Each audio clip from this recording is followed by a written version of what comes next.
So this is one of the beautiful drums that you'll be playing. They're 1 year old. Usually, unless we're performing, we'll put these wraps on them. They just have a Velcro attachment right there so that they stay nice and clean.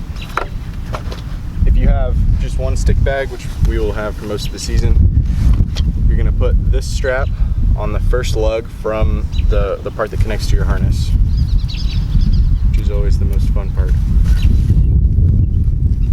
And then for the other strap, you'll skip a lug and go to this one.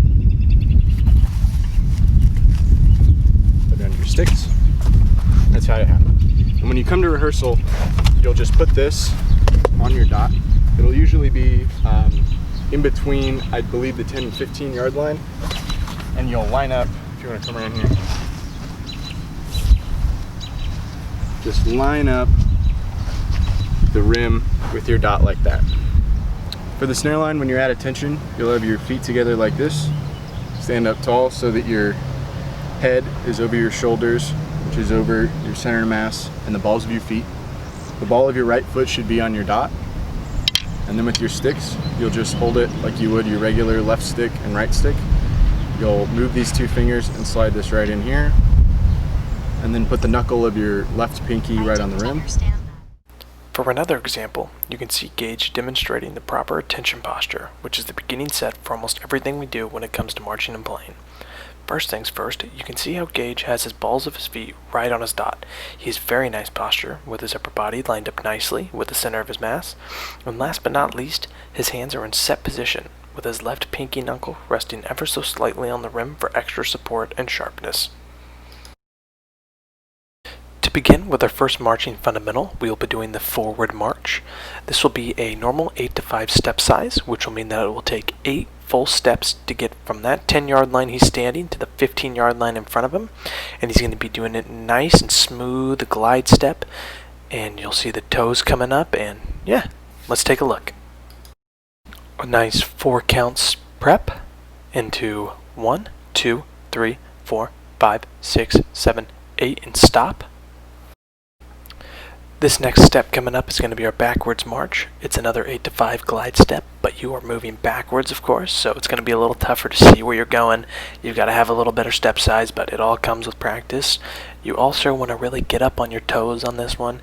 You're almost kissing the grass as you're moving backwards, so just keep that in mind while you're doing it, and let's go ahead and take a look at Gage and see how he's going to perform it. Start off with a 4 count. 1, 2, 3. 1, 2, 3, 4, 5, 6, 7, 8, and stop. You'll notice just how much Gage is getting on the tips of his toes when he's stepping off for the backwards marching. This is really going to help you create a very good center of mass, and it'll be easier to hold your balance when you're backwards marching and just easier step sizes in general. So really make sure to get on top of your toes during that. Next up, we have our crab stepping move. This is still going to be an 8 to 5 step size, and you will be moving left to right lengthways down the field.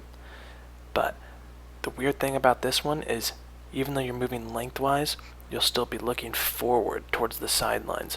So you really got to be careful of those step ops, which we will go into more detail here, just here in a sec. But don't be too worried about this one. This one's one that we don't use super often. We do use it in some shows, like we use it in the Fort Riley Day show, but just really pay attention to these step offs and watch how he's moving his feet. You don't want to get it mixed up with a karaoke style or anything like that, because that can really get you off balance, and you do not want to trip with one of these drums on. So let's go ahead and take a look and dive in. So one main thing to look at is the 4th beat before he steps off. He brings that foot back. 4, 1, 2, 3, 4, 5, 6, 7, 8. That's helping him get his foot across in a comfortable way where he's not going to be tripping over his right foot or anything, because that is going to be the movement to the right. So let's take another look. 1, 2, 3, back over. Now that you've got the idea of how you move on that crab stepping maneuver to the right, the really simple thing with the left, you're just taking that left foot out. That's all it's going to be. So just keep that in mind, and just remember, on the right, bring that right foot back. On the left, be sure to bring that left foot just straight out 8 to 5, and you've got it.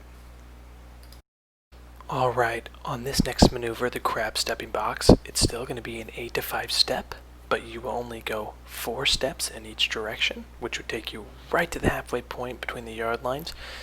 To start off with this, we're going to move to Gage's left side, and he will take 4 steps to the left, 4 steps backwards march, 4 steps to the right, crab stepping, and 4 steps forward marching to into exactly where he is. It's just going to put everything together. So let's go ahead and take a look. We're going to start off 4 steps.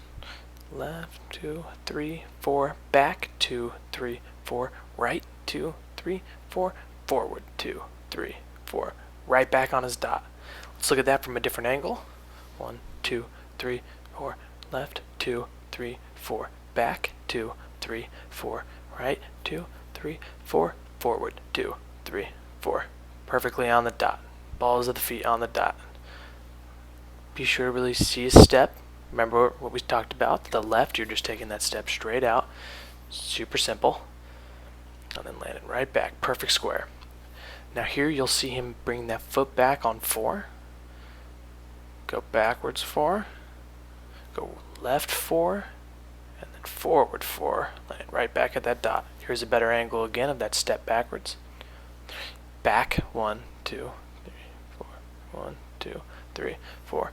1, 2, 3, 4. Forward 2, 3, 4.